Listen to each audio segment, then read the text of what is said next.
Good day, I'm Twyla Whelan and this is your Jis News for Monday, August 12, 2024. Prime Minister Andrew Holness met with the National Security Council today following the brutal and fatal attack in Cherry Lane, Clarendon last evening. In condemning the criminal act which left several people dead, Mr. Holness has advised the police to leave no stone unturned in bringing the perpetrators to justice as soon as possible. He says the government will respond strongly, as the state will not countenance such savagery being meted out to citizens.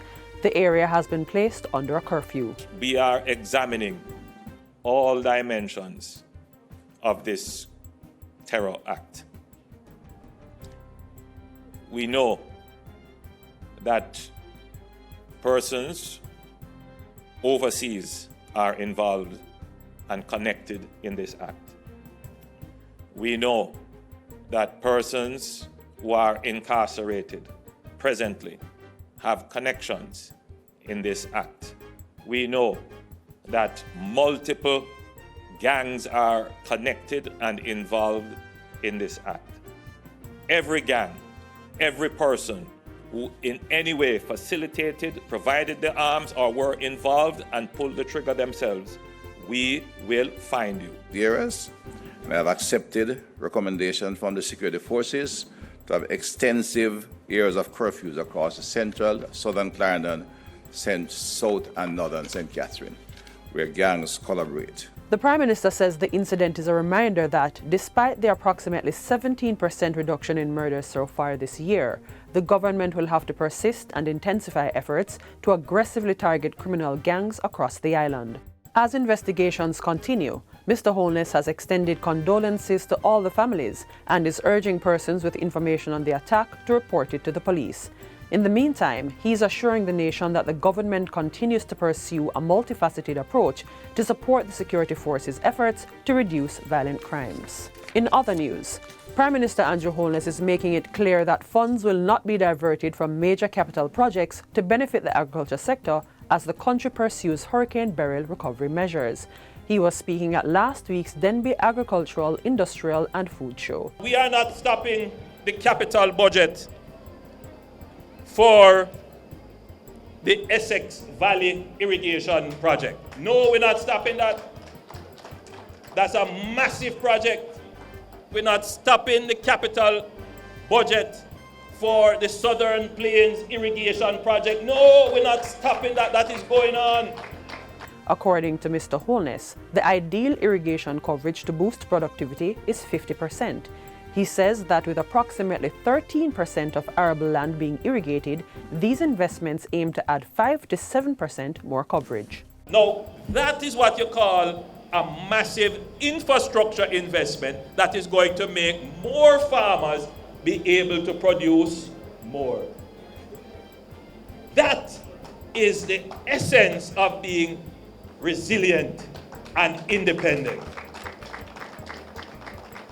It is a substantial difference from what happened in the past and what is happening now. The government is looking to ramp up post-Hurricane Beryl relief efforts in St. Elizabeth, sections of which are still without electricity. Minister of Local Government and Community Development Desmond McKenzie says there are plans to intensify and expand assistance to residents over the coming weeks until the Jamaica Public Service Company fully restores electricity to the affected areas. The Office of Disaster Preparedness and Emergency Management ODPEM, the Social Development Commission SDC, and St. Elizabeth Municipal Corporation will coordinate these efforts. I want to give the people the assurance and to say to them, I know it's difficult, but we are just asking them to work with us as we traverse the various difficult terrains that they are facing since the commencement of the hurricane. Minister McKenzie gave the assurance during a visit to several communities in St. Elizabeth, one of the parishes hardest hit during the hurricane's passage on July 3. Among the areas visited were Flagaman, Parati, and Hilltop, where the minister and his team distributed relief supplies to the residents. So we brought in a couple hundred igloos, ice, water, care package, blankets, solar lighting, and we have provided as best as we can to the residents that have been affected. So over the next couple of weeks, until GAPS have fully restored the lights, we'll be going into more communities. 2 contracts totaling $380 million have been signed for expansion and rehabilitation works at Mount Moriah Primary School in St. Anne and Pisgah Primary and Infant School in St. Elizabeth. The contracts were formalized at a signing ceremony held last Thursday at the Ministry of Education and Youth. Permanent Secretary Dr. Kassan Troop says this is an investment in the future of Jamaica's children. Today represents a symbol of hope, a symbol of transformation, a difference that we will make in the lives of these children, and that will have a ripple effect on their own families, because that's what education is. That weapon that will break the cycle of poverty. Once we improve the infrastructure for a school, we improve the life chances of our young people and what they can do with their talents. The expansion at Mount Moriah Primary School will include the construction of a 10-classroom block, while 4 primary classrooms and 2 infant classrooms will be added to Pisgah Primary and Infant School. Both institutions will benefit from new or upgraded principal's office, staff room, guidance counselor's office, sanitation block and sick bay. Mount Moriah will also be getting a retaining wall for increased security, multi-purpose court and a parking lot and rehabilitated sanitation block.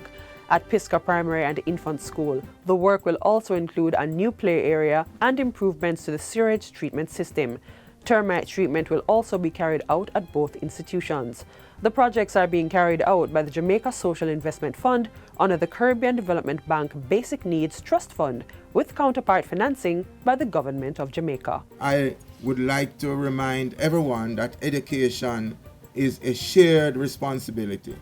Let us continue to work together, not just for the completion of these rehabilitations, but for the continuous improvement to our educational system. And finally, the Heart NSTA Trust has provided shelter and relief to Kingston senior Madge Shields through its National Development Project. On Thursday, the entity presented the 76-year-old from Smith Lane in Woodford Park with a newly renovated 1-bedroom home, which includes a bathroom, kitchen and living room. It was completed under the entity's National Development Project, which is part of the TVET in Motion program and aimed to improve the safety and well-being of Ms. Shields and her family. The approximately $4 million housing project was undertaken by Heart trainees and involved completing and correcting critical areas of the original unfinished concrete structure. The project engaged trainees in general construction, welding, interior decorating, and electrical installation under the guidance of skilled Heart NSTA Trust instructors. This hands-on project served as an assessment model as well as a community service initiative to promote volunteerism and skills development. So we utilize the skills and competencies of the trainees to improve on homes or to build homes from ground up for individuals who need them. So the trust is not all about training and building competencies.